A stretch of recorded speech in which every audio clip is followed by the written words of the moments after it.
नमस्कार मित्रों, जय हिंद, वंदे मातरम। मैं हूं चंद्रवर्धन और पीसीएस एडुकेयर में आपका हार्दिक अभिनंदन है। दोस्तों, आज हम लोग देखने वाले हैं बिहार का आर्थिक सर्वेक्षण जो कि है 2020-21 का, और ये लेटेस्ट वाला इकोनॉमिक सर्वे है ना। और जैसा आप लोग जानते हैं कि बीपीएससी और सीडीपीओ का एग्जाम आने वाला है, तो पीटी में डायरेक्ट 8 से 10 प्रश्न जो होते हैं वो बिहार के आर्थिक सर्वेक्षण या फिर बजट से पूछ लिए जाते हैं। साथ ही जो आपका बीपीएससी और सीडीपीओ का जो मेंस होने वाला है उसमें भी जो अर्थव्यवस्था के प्रश्न होते हैं वो डायरेक्ट आपका आर्थिक सर्वेक्षण और बजट से पूछे जाते हैं, इसलिए ये बहुत ही ज्यादा इंपॉर्टेंट है पढ़ना।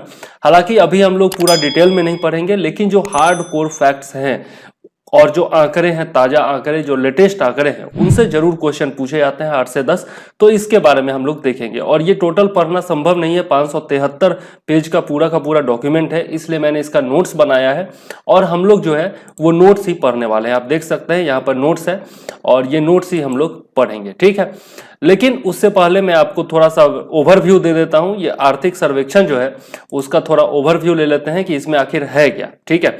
तो सबसे पहले आप देखेंगे तो यहां पर संदेश दिया गया है, किसके द्वारा? मुख्यमंत्री बिहार नीतीश कुमार जी का संदेश है, ठीक है। और इसके बाद जो है आपका तारकिशोर प्रसाद जी का संदेश मिलेगा, जो कि वित्त मंत्री भी है बिहार के और उप मुख्यमंत्री भी है, ठीक है। तो इनका भी संदेश दिया गया है अर्थव्यवस्था से रिलेट करके, ठीक है। उसके बाद आप देखेंगे तो इसमें विषय सूची आया है, जिसमें टोटल 13 अध्याय दिए हुए हैं। सबसे पहले आपका शीर्षक है, उसके बाद आपका कुछ एब्रेविएशन है, ठीक है, उसका फुल फॉर्म दिया हुआ है, कुछ आपका टिप्पणियां है और कुछ सारांश दिया हुआ है, ठीक है, कार्यकारी सारांश वगैरह दिया हुआ है। तो पहला अध्याय यदि हम लोग देखते हैं तो बिहार की अर्थव्यवस्था का अवलोकन इसमें किया गया है, ठीक है। बिहार की अर्थव्यवस्था एक अवलोकन, और इसके बारे में हम लोग देखेंगे। इसके बाद दूसरा जो अध्याय है इसमें वो है राजकीय वित्त व्यवस्था, ठीक है।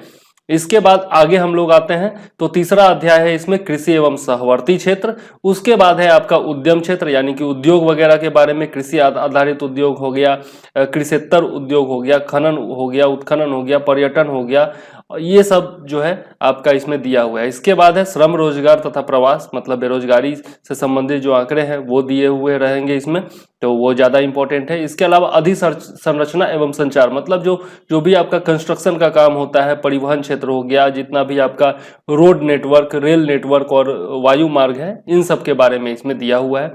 इसके बाद आपका ऊर्जा क्षेत्र आता है, जिसमें बिजली के बारे में, सौर ऊर्जा इत्यादि के बारे में, नवीकरणीय एवं अनवीकरणीय ऊर्जा इत्यादि के बारे में, जल विद्युत वगैरह के बारे में सारा कुछ दिया हुआ है। इसके बाद आते हैं तो ग्रामीण विकास है, गांव से संबंधित जितने भी विकास के कार्यक्रम होते हैं उन सब के बारे में इसमें दिया हुआ है। इसके बाद आता है नगर विकास, तो नगरों से संबंधित जितने भी विकास के कार्यक्रम हैं या फिर जो भी व्यवस्थाएं हैं उनके बारे में इसमें दिया हुआ है। फिर है आपका बैंकिंग और सहवर्ती क्षेत्र, और उसके बाद आता है मानव विकास। इसमें आपका जो है कुछ भाग जो है आपका जनगणना का भी आता है, और बाकी समाज के क्षेत्र में जो भी काम किया जाता है मानव विकास के लिए, उसके लिए, जैसा आपका मानव भूगोल होता है तो वो आप इसको समझ सकते हैं। उसके बाद बाल विकास है, जिसमें आपका बच्चों के विकास के से संबंधित जो भी प्रोग्राम है उसके बारे में है। और उसके बाद लास्ट अध्याय है आपका पर्यावरण एवं जलवायु परिवर्तन और आपदा प्रबंधन, जिसके बारे में आप जान सकते हैं, जलवायु परिवर्तन इत्यादि के बारे में इसमें दिया हुआ है। तो ये टोटल 13 अध्याय का शुरुआत में आपको सारांश दिया हुआ है और हार्डकोर डाटा दिया हुआ है। तो आज हम लोग वही 13 अध्याय का डाटा पढ़ेंगे इसमें, और उसके बाद जो है फिर हम लोग एक एक चैप्टर करके, हर एक चैप्टर का एक वीडियो बनाऊंगा और उसमें फिर जो है आपका डिटेल में बताऊंगा, ताकि वो मेंस में भी काम आएगा और आपका पीटी में भी काम आएगा, ठीक है। तो हम लोग शुरुआत में पढ़ेंगे केवल आपका हार्डकोर जो डाटा है, केवल वही पढ़ने वाले हैं, ठीक है। तो आइए शुरू करते हैं बिहार का इकोनॉमिक सर्वे, ठीक है। हम लोग पढ़ने वाले हैं बिहार का इकोनॉमिक सर्वे। आइए देखते हैं। सबसे पहला जो अध्याय है उसमें बिहार की अर्थव्यवस्था का एक अवलोकन दिया हुआ है, ठीक है। तो 2019-20 में यदि देखें तो स्थिर मूल्य में बिहार की जो अर्थव्यवस्था है वो आपका जो सकल राज्य घरेलू उत्पाद होता है, मतलब SGDP, जैसा भारत में आप GDP देखते हैं वैसा ही आप ग्रॉस डोमेस्टिक प्रोडक्ट जो होता है वही आपका स्टेट के लिए है, तो स्टेट GDP है, स्टेट ग्रॉस डोमेस्टिक प्रोडक्ट। तो इसकी वृद्धि दर जो थी वो 10.5% थी, ठीक है। पहले पूछा भी जा चुका है SGDP कितना, किस दर से बिहार ग्रोथ कर रहा है, ये पूछा भी जा चुका है, तो 10.5%, ठीक है। पिछली बार भी क्वेश्चन पूछा गया था, तो ये निश्चित तौर पर याद रखिएगा, ठीक है। इसमें बहुत सारे ऐसे पॉइंट होंगे जो याद नहीं भी रखने हैं, तो वो सब मैं बताता चलूंगा कि कौन कौन से पॉइंट आपको याद रखना रखना बहुत ज्यादा जरूरी है, कौन सा आप छोड़ भी सकते हैं और कौन सा बिल्कुल ही नेग्लेक्ट करके चल सकते हैं, ठीक है। और यही कारण है कि 573 पेज का डॉक्यूमेंट पढ़ना संभव नहीं है, तो मैंने नोट्स बनाया है। बहुत सारे और भी वीडियोज आपको मिल जाएंगे यूट्यूब पर, लेकिन बहुत आधे अधूरे वीडियोज हैं।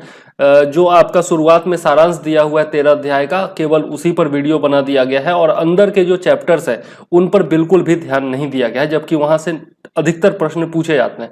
मान लिया कि कृषि से संबंधित कोई चैप्टर है तो उसमें पूछेगा कि गन्ना उत्पादन में कौन सा जिला प्रथम स्थान पर है, मक्के का उत्पादन है, गेहूं उत्पादन है, चावल उत्पादन है, दलहन है, तिलहन है, इन सब में कौन सा जो जिला है वो प्रथम स्थान पर है, द्वितीय स्थान पर है, बिहार का देश भर में क्या स्थान है, यह सब आंकड़े हार्डकोर फैक्ट्स आपसे पूछे जाते हैं। किस जिले में कौन सा उद्योग सक्रिय है, यह सब पूछा जाता है, जो कि आपका बिहार के भूगोल का भी पार्ट है, आर्थिक भूगोल का भी पार्ट है और साथ ही अर्थव्यवस्था यानी कि इकोनॉमिक्स का भी पार्ट है। तो बहुत ही ज्यादा इंपॉर्टेंट ये पूरा वीडियो होने वाला है, पूरा अंत तक देखिएगा और हड़बड़ाइएगा नहीं। इसमें बहुत सारे आंकड़े हैं जो कि आपको एक बार में याद नहीं होंगे, तो आप पीडीएफ भी ले सकते हैं मुझसे, बहुत ही कम कीमत पर मैं पीडीएफ दूंगा, पीडीएफ भी ले सकते हैं और पीडीएफ लेकर के इसको 2-3 बार 4 बार पढ़िएगा तो अपने आप आपको याद हो जाएगा, या फिर वीडियो को ही थोड़ा स्पीड करके और 3-4 बार देखिएगा तो आपको आसानी से याद हो जाएगा। और याद नहीं भी होगा तो ध्यान में रहेगा, जब सामने क्वेश्चन आएगा तो आप आसानी से बना सकेंगे, ठीक है। तो चलिए एक बार फिर से चलते हैं अपने पॉइंट पर।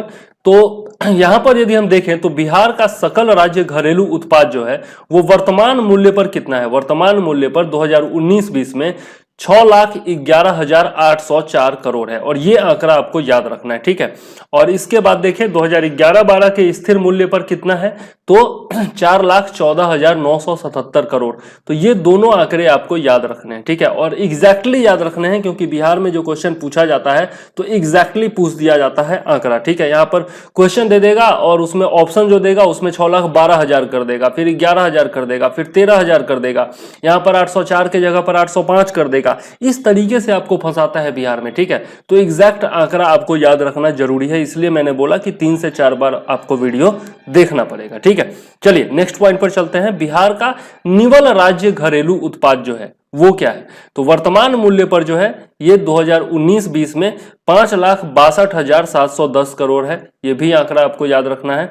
और 2011-12 के स्थिर मूल्य पर देखें तो ये है 3,77,276 करोड़, ठीक है, 3,77,276 करोड़, ठीक है। यहां पर सामने आपके आंकड़ा दिया हुआ है, याद रखना है इन दोनों आंकड़ों को भी, ठीक है। और ये जो आपके शब्द आएंगे अर्थव्यवस्था से जुड़े हुए, जैसे एसजीएसटी हो गया, निवल राज्य घरेलू उत्पाद हो गया, तो ये सब जो है आपका स्पेशली एक वीडियो मैंने बनाया था बहुत पहले, उसमें आपके अर्थव्यवस्था से जुड़े हुए जितने भी टर्म्स होते हैं उन सब की व्याख्या मैंने की है, बहुत अच्छे तरीके से समझाया है हर टर्म को, तो उसका लिंक आपको डिस्क्रिप्शन में दे दूंगा, वो वीडियो भी यदि आप चाहें तो पहले देख सकते हैं। और यदि आपको आता है तब तो कोई बात ही नहीं है, यदि अर्थव्यवस्था आपने पढ़ा है, एनसीईआरटी 11-12 का पढ़ लिया है, तो आपको कोई दिक्कत इसमें नहीं होने वाली है, ठीक है।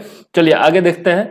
बिहार में प्रति व्यक्ति सकल राज्य घरेलू उत्पाद, प्रति व्यक्ति जो एसजीडीपी है वो क्या है, तो वर्तमान मूल्य पर 2019-20 में 50,735 रुपए है, ठीक है। और 2011-12 के स्थिर मूल्य पर है 34,413 रुपया। तो ये भी जो है याद रखिएगा, प्रति व्यक्ति आमदनी इसको कहा जा सकता है, प्रति व्यक्ति आय इसको कहा जा सकता है, ठीक है। आगे देख लेते हैं। अर्थव्यवस्था के 3 प्रमुख क्षेत्रों में वृद्धि दर, आप जानते हैं अर्थव्यवस्था के 3 प्रमुख क्षेत्र होते हैं, प्राथमिक क्षेत्र, द्वितीयक क्षेत्र और तृतीयक क्षेत्र। और यदि आप लोगों ने अर्थव्यवस्था पढ़ा है तो आप कमेंट में जरूर बताइएगा कि प्राथमिक क्षेत्र में किसको रखा जाता है, ठीक है, द्वितीयक क्षेत्र में किसको रखा जाता है और तृतीयक क्षेत्र में किसको रखा जाता है, ठीक है। मैं पहले भी बता चुका हूं आप लोगों को। चलिए देखते हैं। प्राथमिक क्षेत्र जो है वह 2019-20 में 19.5% की दर से बढ़ा है, ठीक है, जबकि 2013-14 में आपका 23.4% से बढ़ा था, इससे कम इस बार वृद्धि हुई है 2019-20 में, ठीक है, मतलब कि गिरावट हुई है। तो प्राथमिक क्षेत्र में गिरावट हुई है, ये आप याद रखिएगा, ठीक है। और कितना है वो याद रखिएगा, 19.5% 2019-20 में। द्वितीय क्षेत्र की बात करें तो आपका 20.3% की दर से बढ़ा है, ठीक है, जिसमें अब ये 20.3% जो है उसमें भी विद्युत, गैस, जलापूर्ति एवं अन्य विनिर्माण में का जो योगदान है वो है 11.4%। ठीक है, तो टोटल मिलाकर के 20.3% है। और ये जो 4 क्षेत्र है आपके विद्युत, गैस, जलापूर्ति एवं अन्य विनिर्माण, इसमें जो है आपका 11.4% है इस 20.3% का, ये ध्यान में रखना है। ठीक है, और यही 2013-14 में देखें तो 19.3% था। इसका मतलब 2019-20 में जो है वो मामूली वृद्धि हुई है। ठीक है, मतलब पॉइंट आपका देख सकते हैं 1 पॉइंट का वृद्धि हुआ है। ठीक है, 1% का वृद्धि यहां से डायरेक्ट हुआ है। तृतीय क्षेत्र की यदि बात करें तो तृतीय क्षेत्र में 2019-20 में देखें तो 60.2% की वृद्धि हुई है, जबकि 2013-14 में यह 57.3% था। यानी कि इसमें जो वृद्धि हुई है अच्छी खासी हुई है, मतलब 2.5 से ज्यादा की वृद्धि हुई है, यहां पर आप देख सकते हैं। ठीक है, 2.9% की वृद्धि हुई है।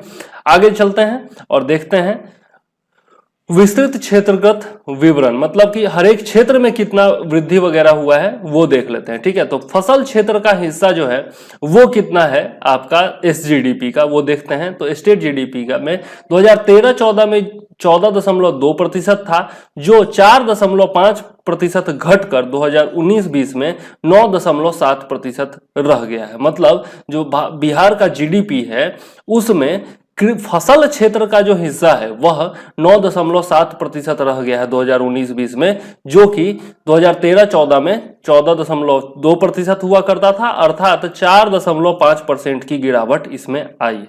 आगे देख लेते हैं 2013-14 से 2019-20 के बीच सकल राजकीय मूल्य वर्धन में तृतीय क्षेत्र में 2 उप क्षेत्रों का हिस्सा उल्लेखनीय ढंग से बढ़ा है। मतलब तृतीय क्षेत्र के जो 2 उप क्षेत्र हैं उनमें जो है अच्छी वृद्धि हुई है, उसके बारे में देखना है। तो किस किस क्षेत्र में अच्छी खासी वृद्धि हुई है, वो है पथ परिवहन और अन्य सेवाओं में। ठीक है, तो पथ परिवहन में 4.4% से वृद्धि होकर के और पहुंच गया है 5.9%, और आपका अन्य जो सेवाएं हैं उसमें 10.5% से बढ़कर ये हो गया है 13.8%। ठीक है, तो इनमें सबसे ज्यादा वृद्धि हुई है।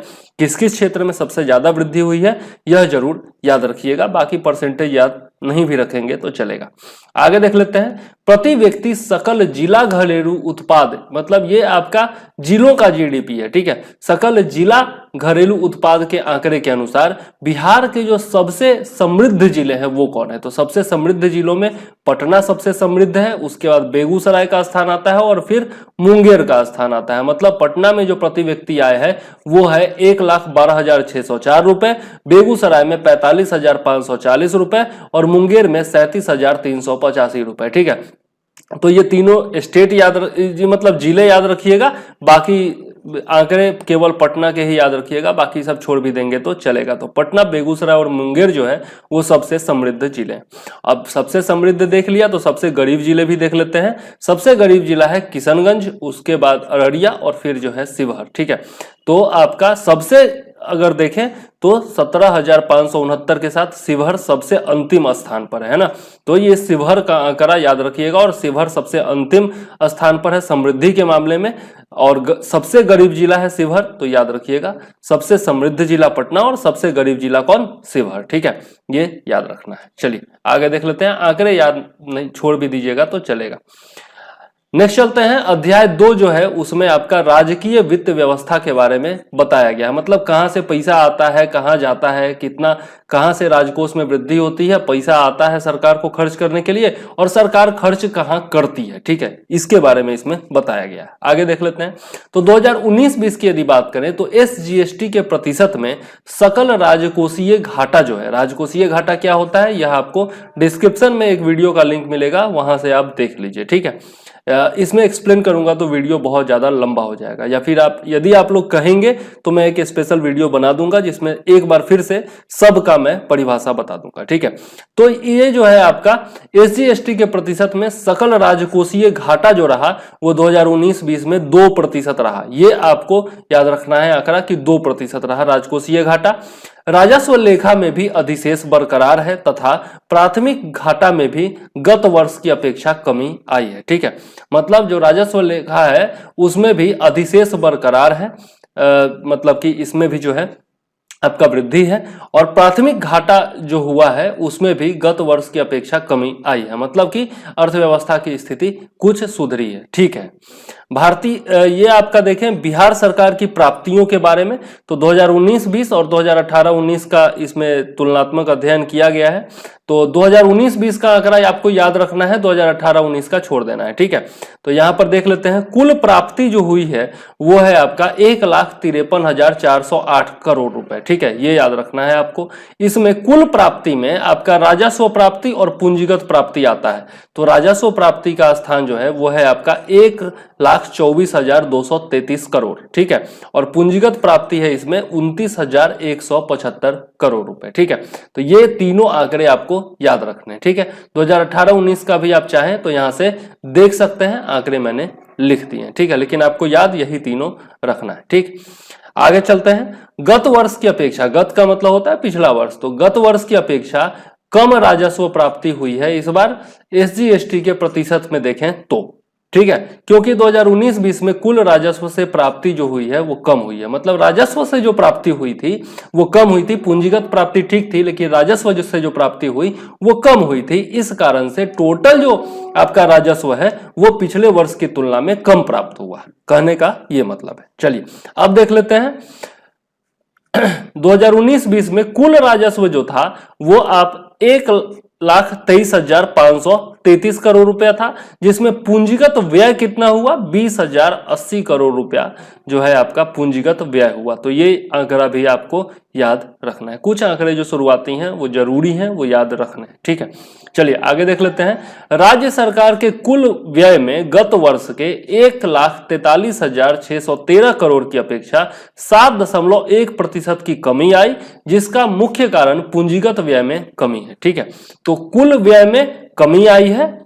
ठीक है, कितनी 7.1% की कमी आई है। ठीक है, ये याद रखना है, 7.1% की कमी आई है राज्य सरकार के कुल व्यय में। ठीक है, और ये कमी किस लिए आई है, क्योंकि पूंजीगत व्यय में कमी हुई है। ठीक, ये याद रखना है। आगे देख लेते हैं राजस्व अधिशेष कितना रहा है। तो राजस्व अधिशेष जो है वो आपका 2019-20 में 699 करोड़ रुपया रहा है। ये भी आंकड़ा आपको याद रखना है कि कुल जो आपका राजस्व अधिशेष है वो 2019-20 में 699 करोड़ रुपया रहा है। जब आपका जितना प्राप्ति हो रहा है राज्य सरकार को और जो जितना खर्च हो रहा है उसमें अंतर होता है, मतलब खर्च कम हुआ और प्राप्ति ज्यादा हुई, तो आपके पास बचत जो हुआ ना वही आपका यहाँ पर राजस्व अधिशेष है। ठीक है, तो राजस्व अधिशेष जो है 2019-20 में 699 करोड़ रुपया रहा, जो कि 2018-19 में कितना था 6,897 करोड़ रुपया था। ठीक है, तो 2019-20 में खर्च ज्यादा हुआ, ये आप देख सकते हैं। ठीक है,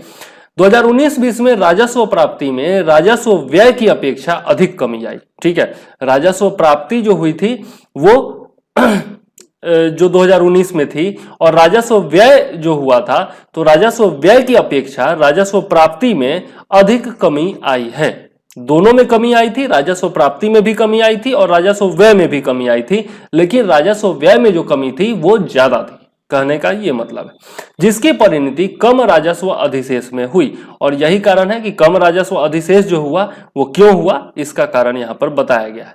बिहार 2004-05 से राजस्व अधिशेष वाला राज्य था, मतलब 2004-05 से ही लगातार बिहार में राजस्व अधिशेष होता रहा है, जबकि इस बार जो है कम राजस्व अधिशेष देखा गया है 699 करोड़ रुपया। ठीक, आगे देख लेते हैं राजस्व व्यय जो है वो आपका यहां पर बताया गया है। राजस्व व्यय एसजीएसटी के प्रतिशत में, मतलब स्टेट जीडीपी के प्रतिशत में आपका बताया गया है।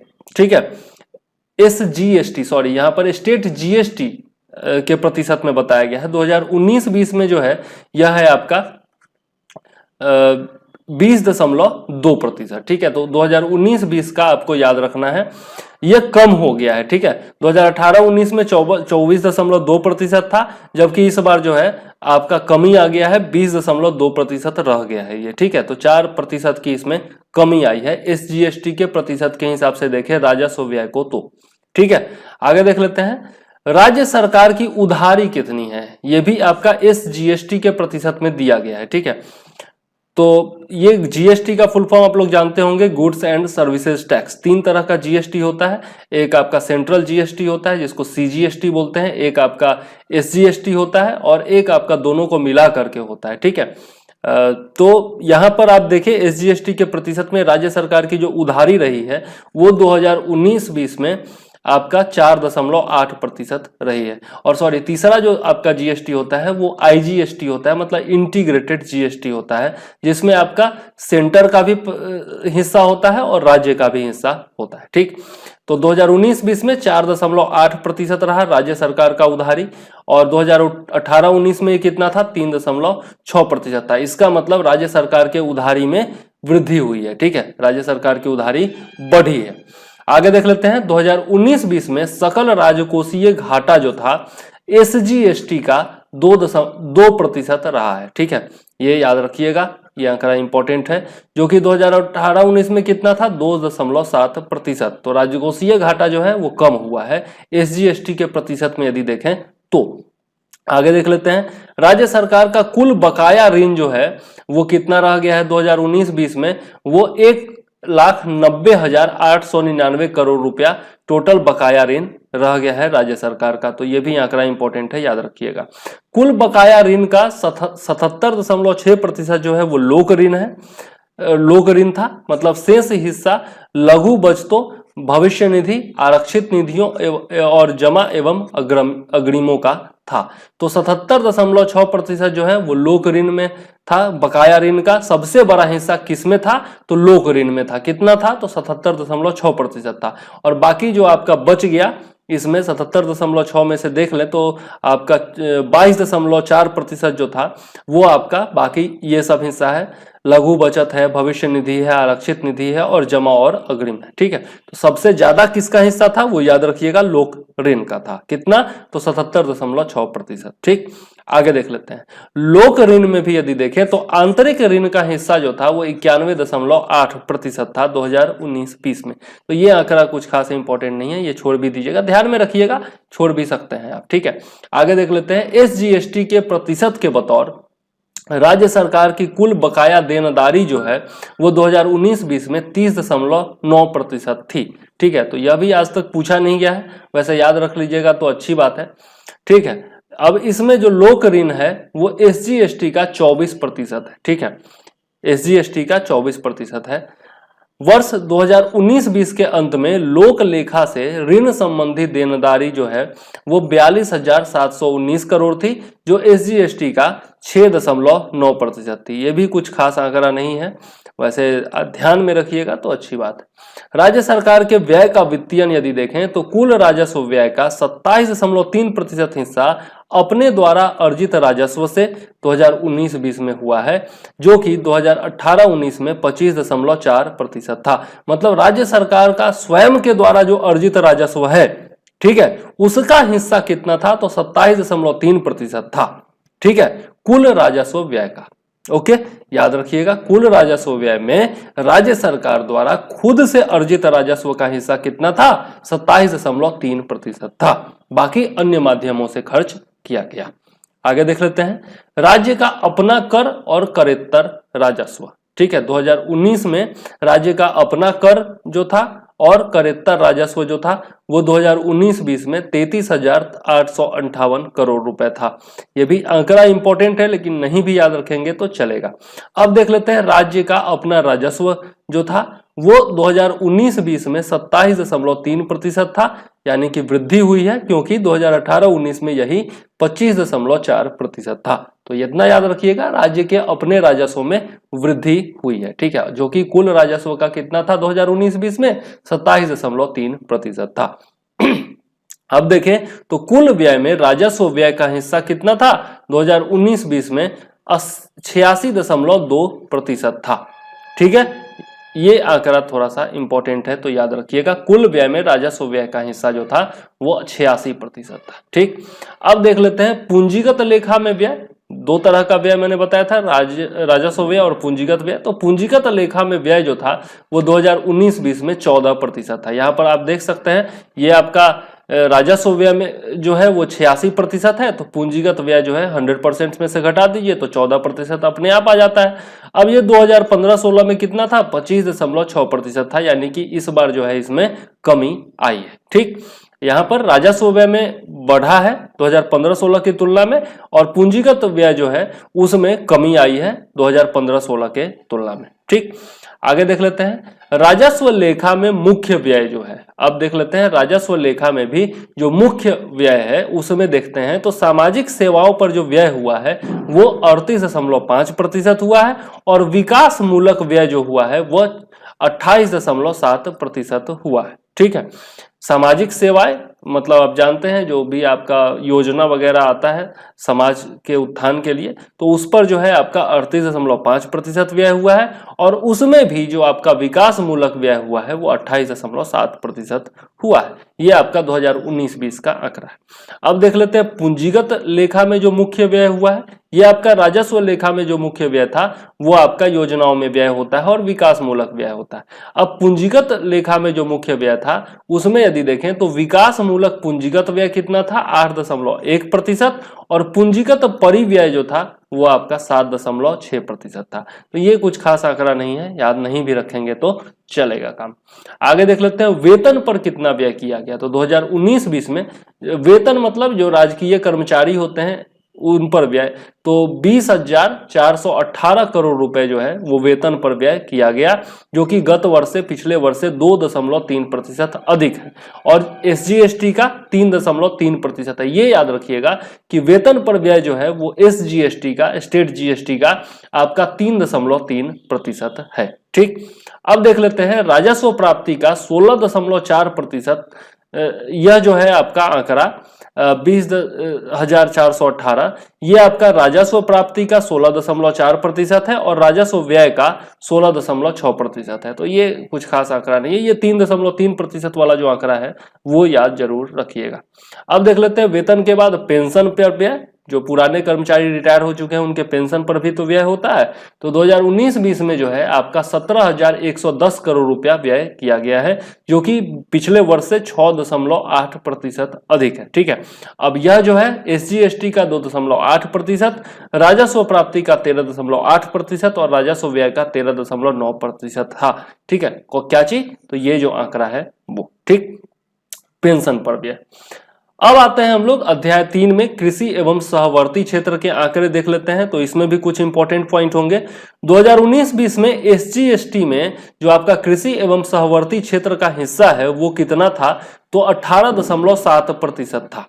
ठीक है, यह आंकड़ा इंपॉर्टेंट है कि SGST में, टोटल स्टेट GST में कृषि एवं सहवर्ती क्षेत्र का जो हिस्सा था वो 2019-20 में 18.7% था।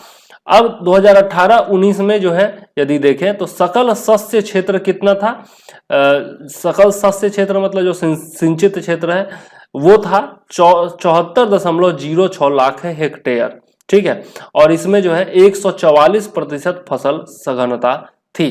ठीक, 2019-20 में ही यदि देखें तो बिहार में 163.80 लाख टन खाद्यान्न उत्पादन का रिकॉर्ड दर्ज किया गया है। ठीक है, तो खाद्यान्न उत्पादन टोटल जो है वो रिकॉर्ड रहा 2019-20 में, और ये कितना रहा, तो 163.80 लाख टन। ठीक है, बहुत ही इंपॉर्टेंट आंकड़ा है, ये याद रखिएगा। 2019-20 में देखें तो SGST में पशुधन का जो हिस्सा है, पशुधन में आपका गाय, भैंस, बैल, बकरी, बकरा, आपका भेड़ हो गया, फिर आपका मछली हो गया, ये सब आ गया पशुधन में। ठीक है, तो पशुधन का जो हिस्सा है SGST में वो 6% है, ये भी याद रखने लायक पॉइंट है।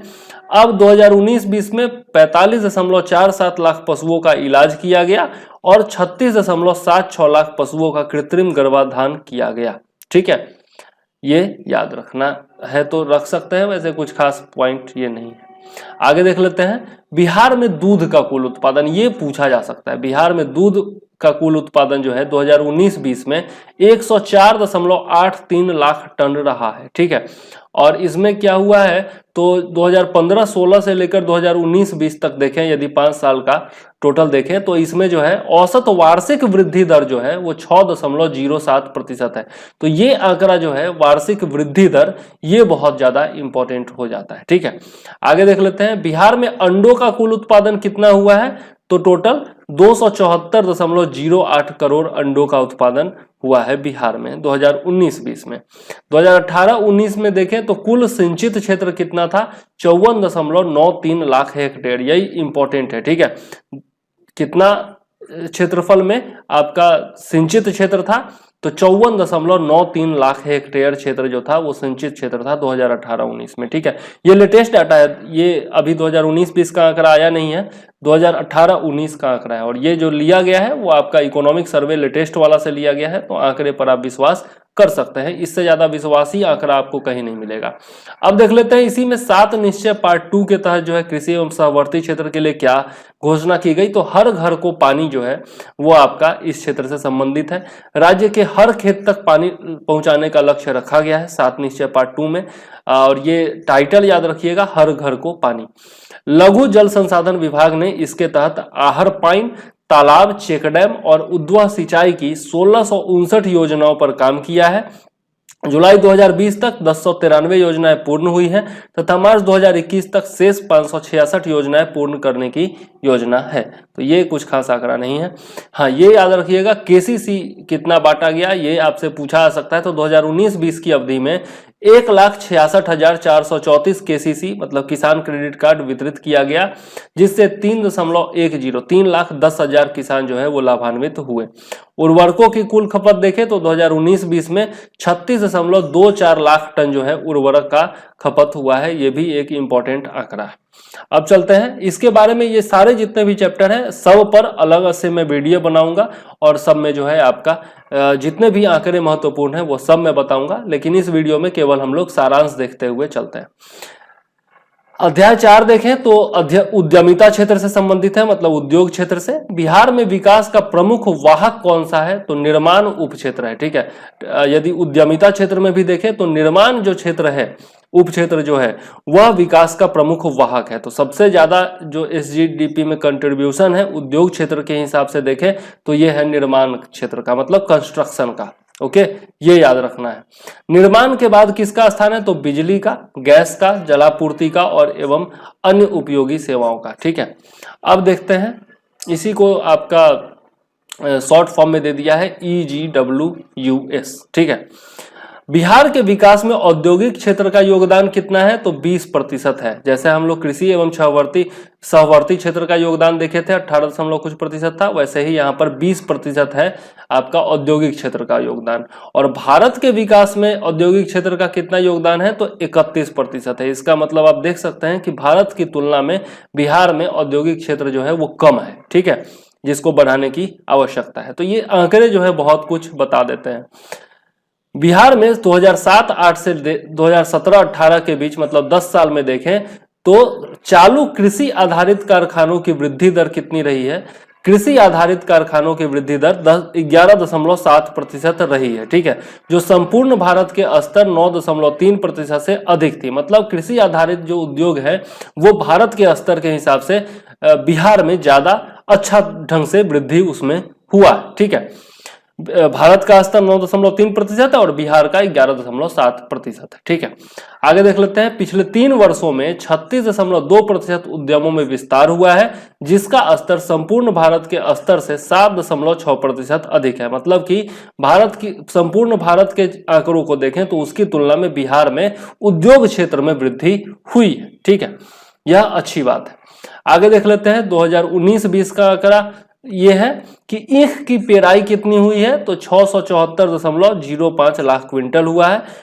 ईख की पेराई याद रखिए चाहे नहीं रखिए। चीनी का उत्पादन याद रखिएगा कि 72.29 लाख क्विंटल चीनी का उत्पादन बिहार में हुआ है 2019-20 में।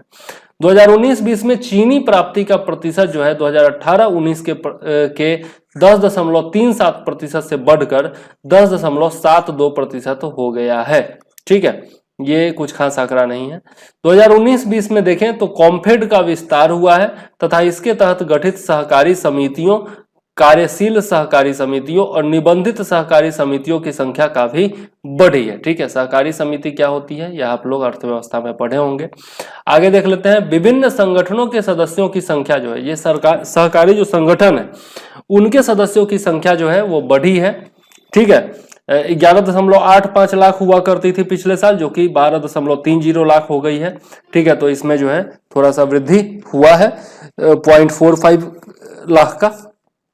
प्रधानमंत्री रोजगार सृजन कार्यक्रम के प्रदर्शन में सुधार हुआ है 2018-19 में देखें, और 2019-20 के बीच सभी क्रियान्वयन अभिकरणों के लिए लक्षित लाभार्थियों की संख्या जो है वो 13.7% बढ़ गया है। मतलब कि रोजगार सृजन में जो है 13.7% का यदि आप देखें तो लाभार्थियों की संख्या में वृद्धि हुई है, और वित्तीय लक्ष्य जो है वो भी 36% जो है वो बढ़ गया है। ठीक है, तो ये सब आंकड़े हैं, ध्यान में रखना चाहे तो रख सकते हैं, याद करने के लिए इंपॉर्टेंट नहीं है कि पूछा जाएगा। ठीक है, बिहार औद्योगिक निवेश प्रोत्साहन नीति देखें 2016 के तहत 2016 और दिसंबर 2020 के बीच उत्पादक इकाइयों की स्थापना के लिए राज्य सरकार को 19,348.87 करोड़ रुपए निवेश के 1603 निवेश प्रस्ताव प्राप्त हुए हैं। ठीक है, अब इसमें देखें तो दिसंबर 2020 तक 262 इकाइयों ने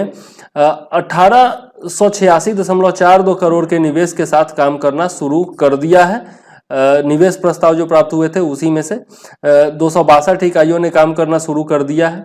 बिहार औद्योगिक क्षेत्र विकास प्राधिकरण बियाडा के हिसाब से देखें तो 91 उत्पादक इकाइयां जो हैं वो संचालित हो रही हैं, 342.50 करोड़ जिनमें निवेश हुआ है। 2019-20 का ये आंकड़ा है। ठीक है, तो ये इंपॉर्टेंट आंकड़ा है बियाडा का, याद रखिएगा। ठीक है, आगे देख लेते हैं पर्यटन विभाग के बारे में।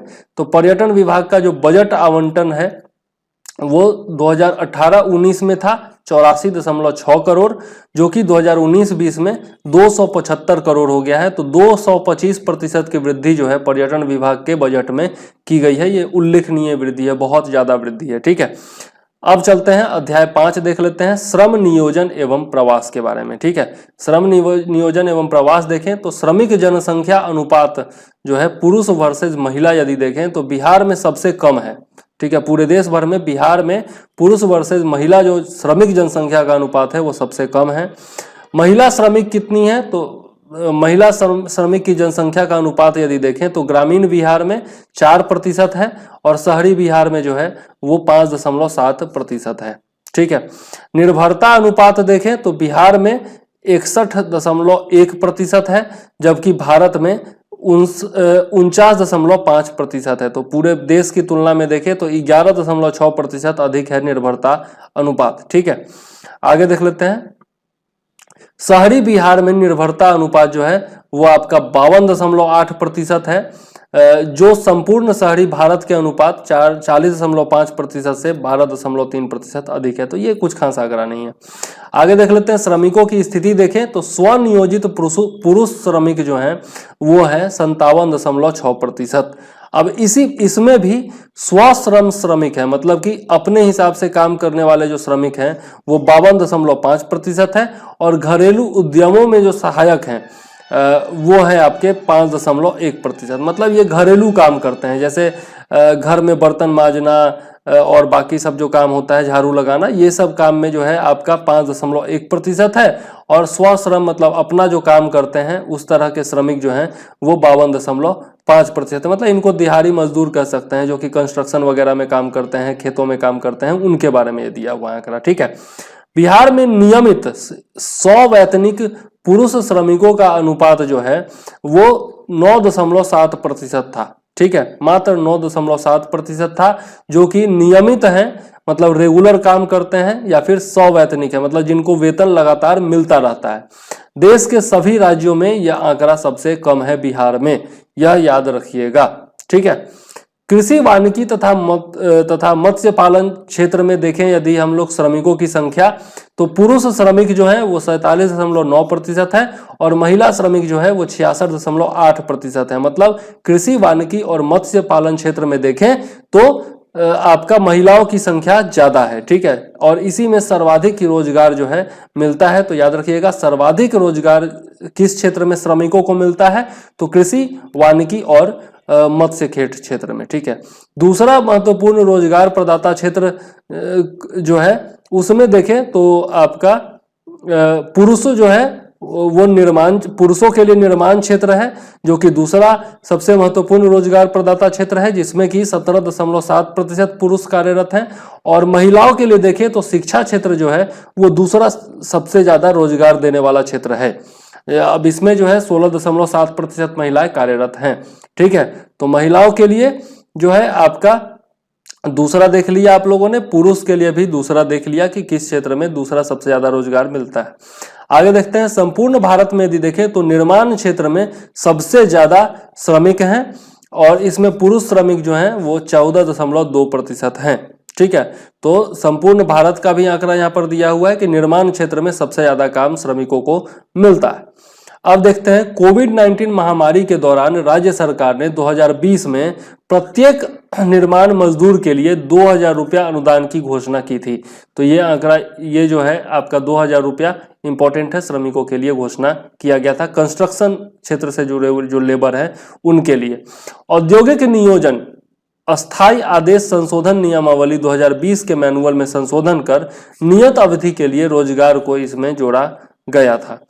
बिहार संविदा श्रमिक विनियमन एवं उन्मूलन नियमावली 2020 में संशोधन किया गया और इसके तहत जो है संविदा श्रमिकों की संख्या 20 से बढ़ाकर 50 कर दी गई है। तो ये भी जो है इंपॉर्टेंट है, पहले 20 हुआ करता था और उसको बढ़ा करके 50 कर दिया गया है, ठीक है, नियमावली में संशोधन करके।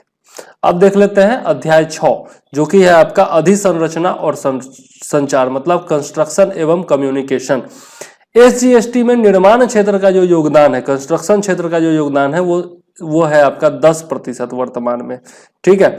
और बिहार में NH की कुल संख्या कितनी है, यह इंपॉर्टेंट आंकड़ा है दोस्तों, ये कभी मत भूलिएगा, ये दोनों चीज मत भूलिएगा, निश्चित तौर पर याद रखिएगा, पूछा जा चुका है। बिहार में NH नेशनल हाईवेज की कुल संख्या जो है वो 58 है और NH की कुल लंबाई कितनी है, तो 5475 किलोमीटर है, ठीक है। ये सितंबर 2020 तक का अपडेटेड आंकड़ा है, बहुत ही ज्यादा इंपॉर्टेंट है, VVVVI इसको कह सकते हो आप, ठीक है। पिछले 15 वर्षों में बिहार में 30 नए NH जुड़े हैं। पिछले 15 वर्षों में वायुयानों की आवाजाही जो है वो 9 गुनी हो गई है और यात्रियों की आवाजाही जो है वो 25 गुनी अधिक हो गई है, ठीक है। तो ये जो आंकड़े हैं ये मेंस के लिए इंपॉर्टेंट है, पीटी में नहीं पूछे जाएंगे।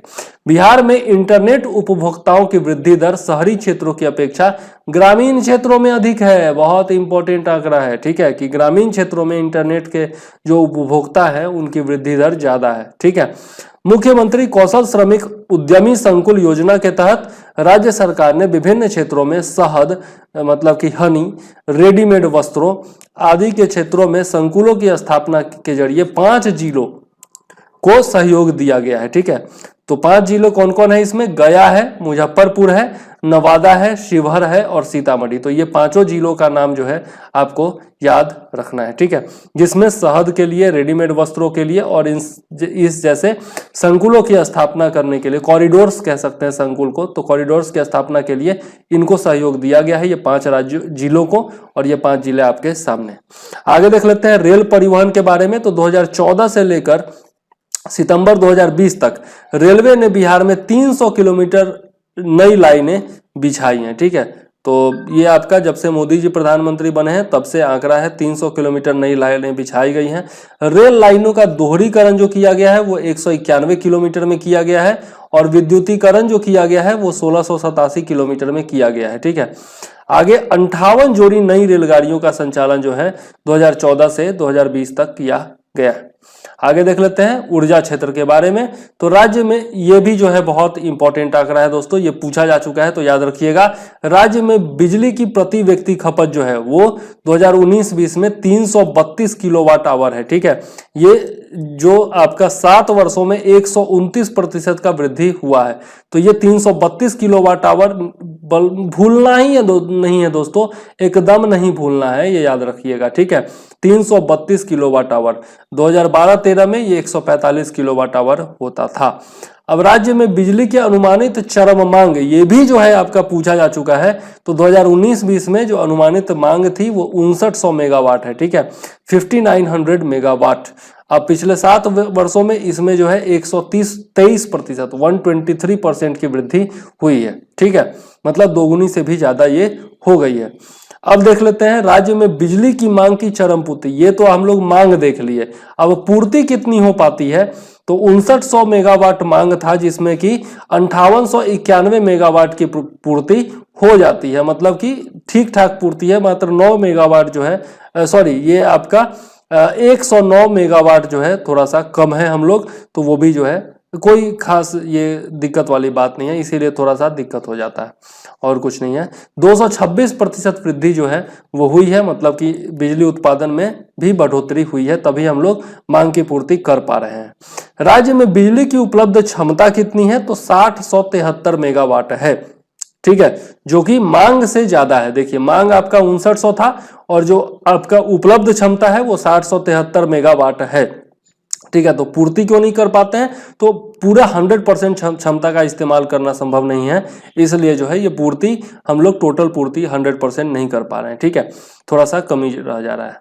27.4% की वृद्धि हुई है 2018-19 की तुलना में 2019-20 में, ठीक है, बिजली उपलब्धता में, ये भी जो है आंकड़ा इंपॉर्टेंट है।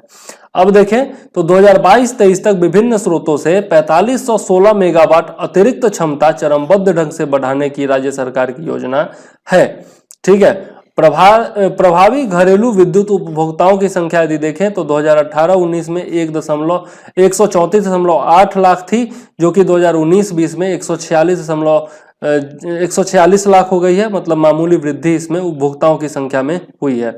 अब बिहार में बिजली उत्पादन एवं खरीद का आंकड़ा देखें तो 2019-20 में 3063 करोड़ यूनिट जो है वो आपका टोटल मिलाकर के उत्पादन और खरीद किया गया है, जिसमें पिछले 3 वर्षों में 33% की वृद्धि हुई है। 2016-17 का आंकड़ा आप देख सकते हैं 2302.7 करोड़ यूनिट था। ओके, आगे देख लेते हैं। पिछले 3 वर्षों में बिजली की बिक्री में 33% वृद्धि के साथ राजस्व संग्रहण भी बढ़ा है, मतलब कि बिजली जो है अब हम लोग बेचने भी लगे हैं, ठीक है, 33% जो है वृद्धि हुई है और इस कारण से राजस्व संग्रहण जो है वो बढ़ा है। लागत वसूली देखें तो जितना हम लोग खर्च करते हैं बिजली उत्पादन में उसका वसूली कितना होता है, तो आपका 2019-20 का आंकड़ा देखें तो 84.6% जो है वो आपका इसमें लागत का वसूली हुआ है, जिसमें गिरावट आई है, मामूली सी गिरावट आई है, क्योंकि 2018-19 में यही जो था वो 86.5% था। अब देखिए बिहार में कुल विद्युत उत्पादन क्षमता जो है वो 2019-20 तक 4767 मेगावाट 4767 मेगावाट, जो कि मार्च 2020 तक जो है वो 6073 मेगावाट हो गया था। आपका 27.4% का वृद्धि इसमें हुआ है। तो कितना प्रतिशत वृद्धि हुआ है ये ध्यान में रखिएगा।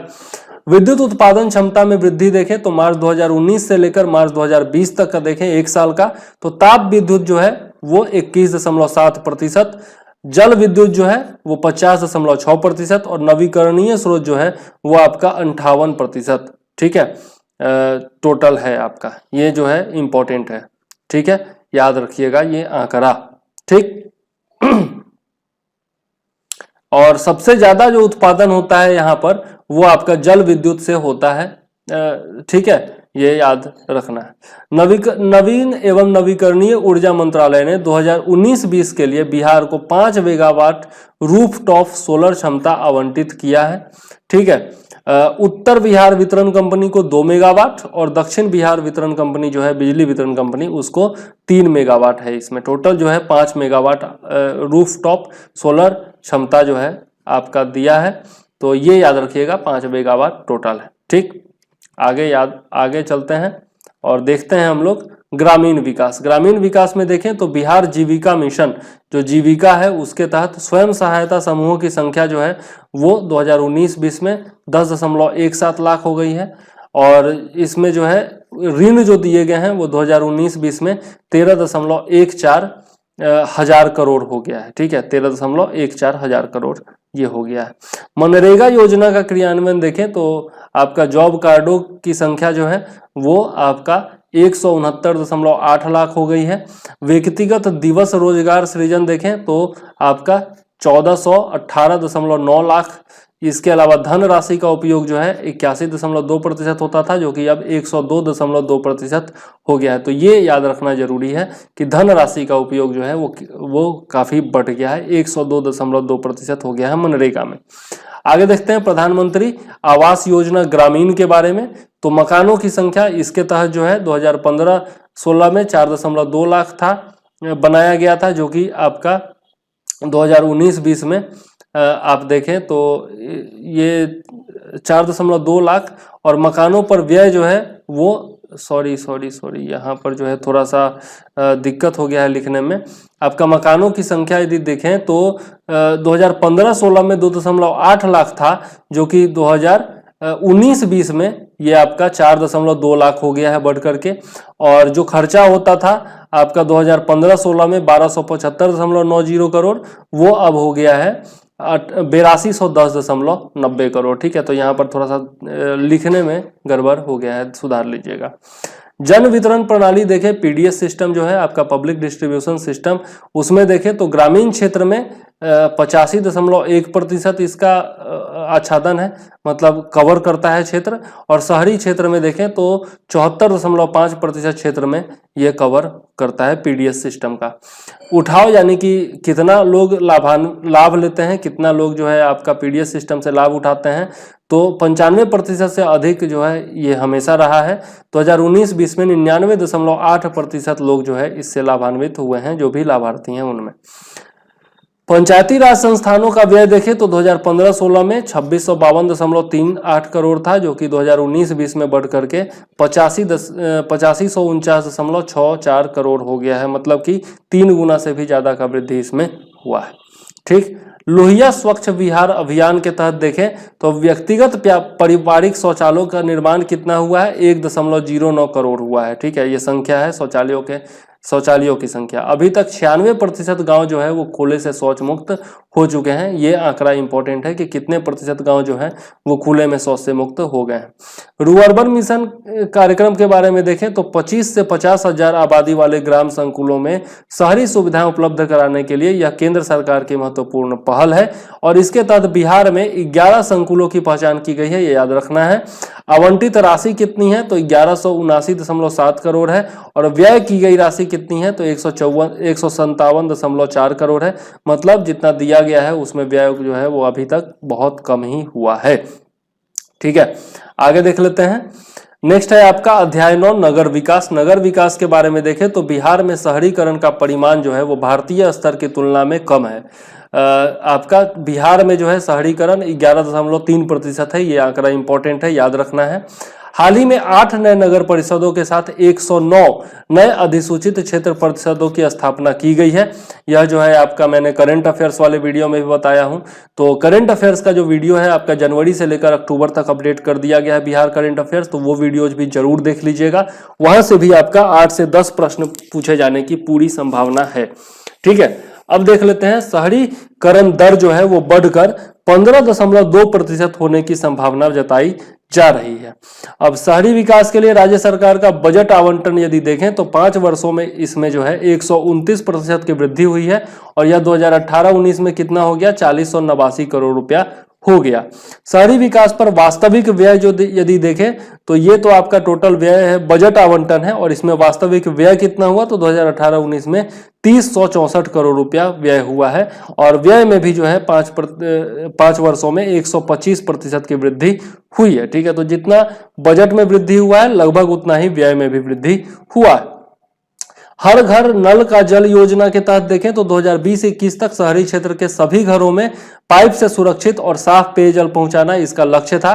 ठीक है, तो 2020-21 तक ये लक्ष्य था, याद रखिएगा। और लाभार्थी जो है 15.854 लाख परिवार जो है इसमें होने। ठीक है, राष्ट्रीय नगर आजीविका मिशन के तहत देखें तो सेल्फ हेल्प ग्रुप जो है, स्वयंसेवी जो आपका स्वयं सहायता समूह जो है उनकी संख्या जो है 2019-20 में बढ़कर के हो गई है 4542। ठीक है, और सदस्यों की संख्या कितनी हो गई है तो 42,351 हो गई है। ठीक, तो लगभग हर सेल्फ हेल्प ग्रुप में आपका 10 सदस्य हैं। शौचालयों का निर्माण यदि देखें तो आपका 2020 सितंबर लेटेस्ट आंकड़ा जो है वो है आपका 4.40 लाख। ठीक है, तो ये लेटेस्ट आंकड़ा ही याद रखिएगा, बाकी दोनों भी यदि ध्यान में रखना चाहे तो रख सकते हैं। अभी तक 142 शहरी क्षेत्रों, शहरी केंद्रों और सभी 3367 वार्डों को खुले में शौच से मुक्त घोषित किया जा चुका है। ठीक है, तो 3367 वार्ड जो है वो खुले में ओडीएफ घोषित किया सके हैं। ओडीएफ मतलब होता है ओपन डिफेकेशन फ्री, मतलब खुले में शौच से मुक्त।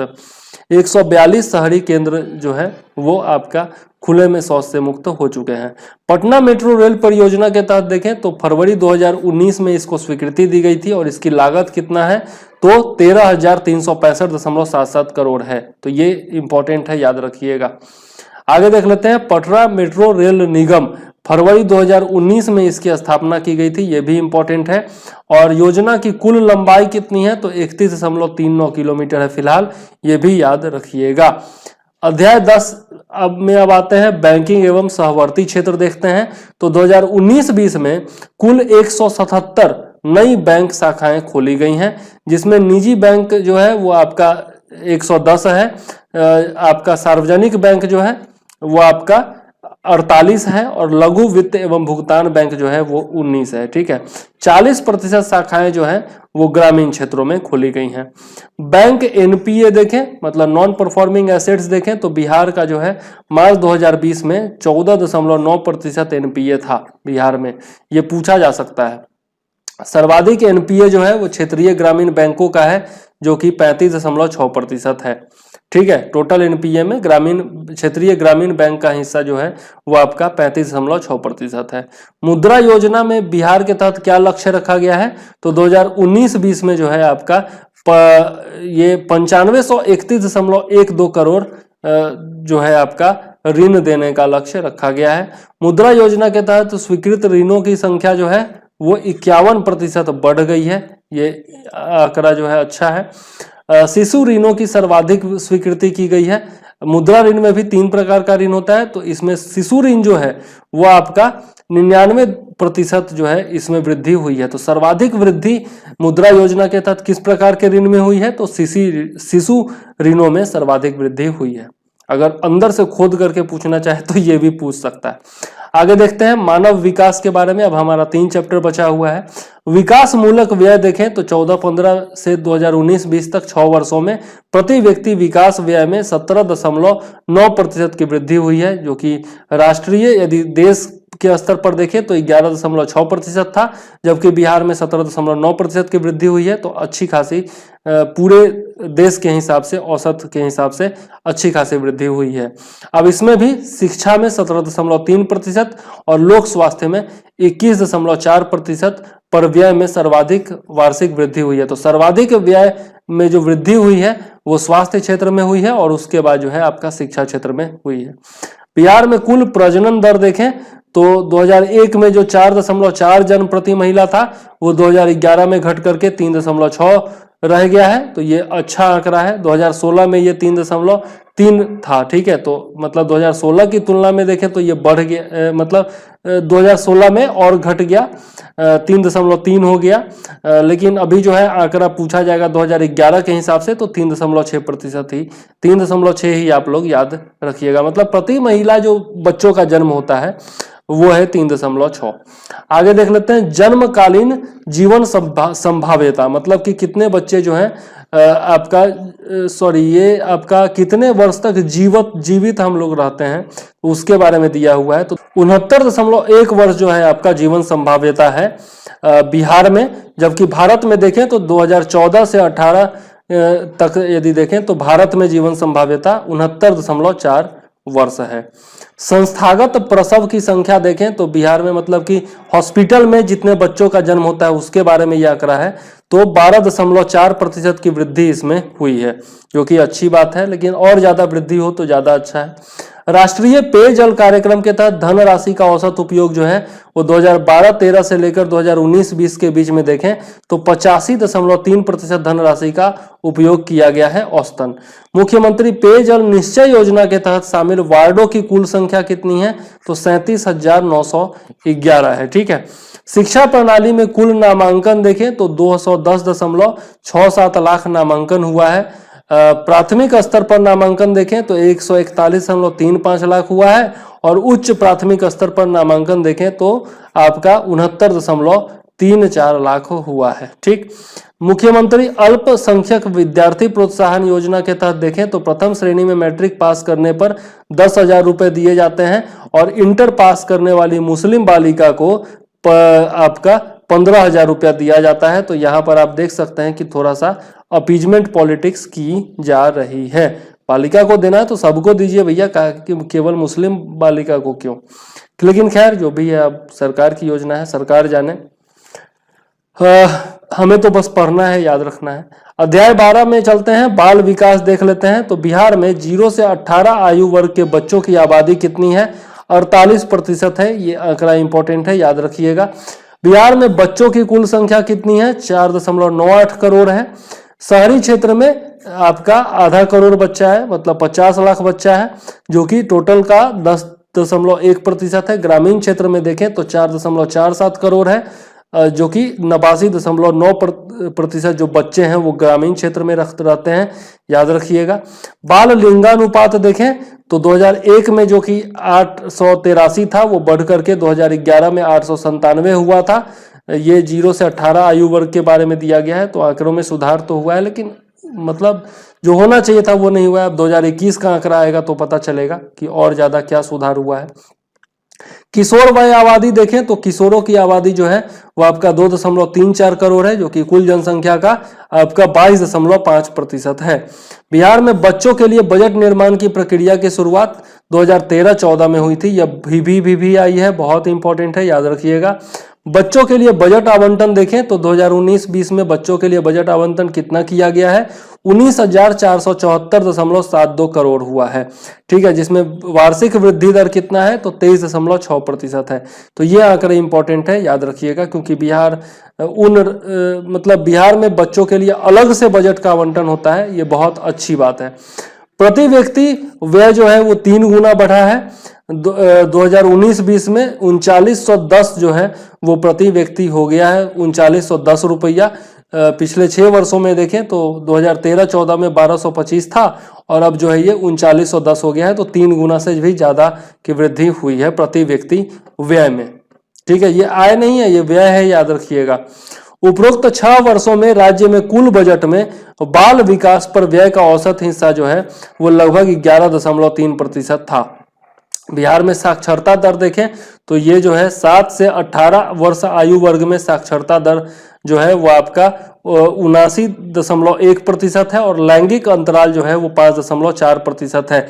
जबकि 2011 के आंकड़ों के अनुसार बिहार में आपका जो साक्षरता दर है वो 61.8% है। तो ये तो बहुत ही ज्यादा इंपॉर्टेंट है, जनगणना में भी ये आपको पढ़ाऊंगा मैं। ठीक है, चलिए आगे देख लेते हैं। किशोरी योजना के तहत जो है 11 से 14 वर्ष आयु वर्ग की स्कूल नहीं जाने वाली लड़कियों के लिए ये योजना है।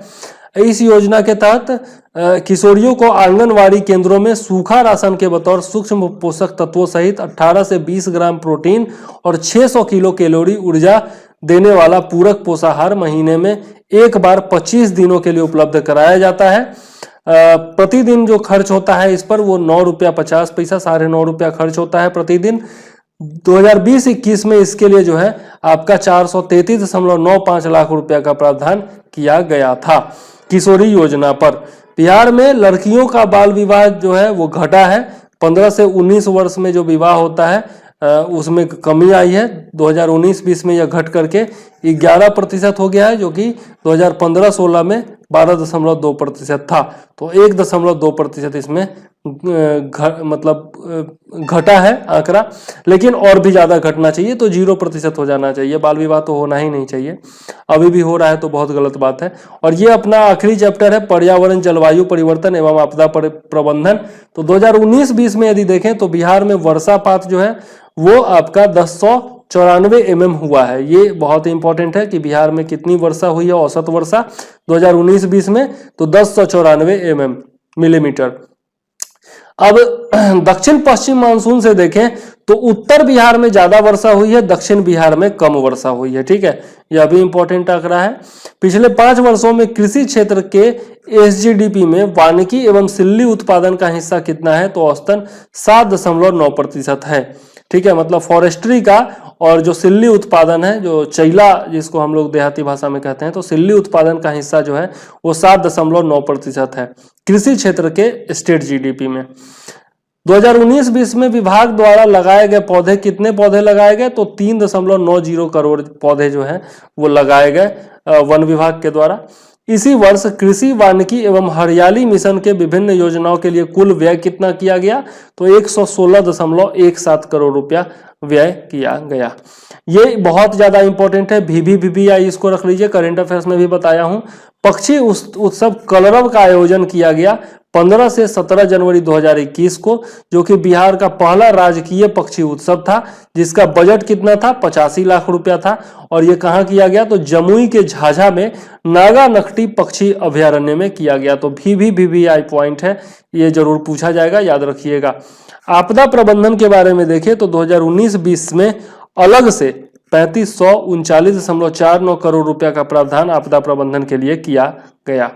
कोरोना सहायता देखें तो लॉकडाउन के दौरान प्रति राशन कार्ड धारी 1000 रुपए की सहायता टोटल की गई और इस पर कुल व्यय जो है वो 1624.39 करोड़ रुपया किया गया। ठीक है, तो ये जो है आपका 13 का 13 क्षेत्र है। और अब जो है अगले जो वीडियो जाएंगे उसमें हर एक क्षेत्र के बारे में डिटेल में पढ़ेंगे। जैसे हर क्षेत्र नहीं पढ़ेंगे, लेकिन कृषि है, उद्योग है, आपका वन है, ये सब जो क्षेत्र है और इससे जुड़े जो आंकड़े हैं वो बहुत ज़्यादा इंपॉर्टेंट होता है। उत्खनन से जुड़ा हुआ आंकड़ा कि किस क्षेत्र में किस खनिज का खनन किया जाता है, चांदी कहाँ ज़्यादा पाया जाता है और अभ्रक कहाँ ज़्यादा पाया जाता है, जो आपका कोयला है वो कहाँ ज़्यादा पाया जाता है। इस तरह का आंकड़ा जो है, किस जिला में वन ज़्यादा है, किस जिला में कृषि सिंचाई ज़्यादा होती है, किस जिला में किस चीज़ से सिंचाई सबसे ज़्यादा होती है, ये सब आंकड़े अक्सर पूछे जाते हैं। ठीक है, तो उसके बारे में हम लोग देखेंगे। वीडियो बनाया हूं और कितना मेहनत किया हूं ये नोट्स लिखने में और वीडियो बनाने में, ये तो आपको पता है। तो यदि वीडियो पसंद आया होगा तो जरूर से जरूर लाइक कर दीजिएगा और सब्सक्राइब कर लीजिएगा चैनल को यदि आप नए हैं, और कमेंट करके बताइएगा कि आपको कैसा लगा वीडियो।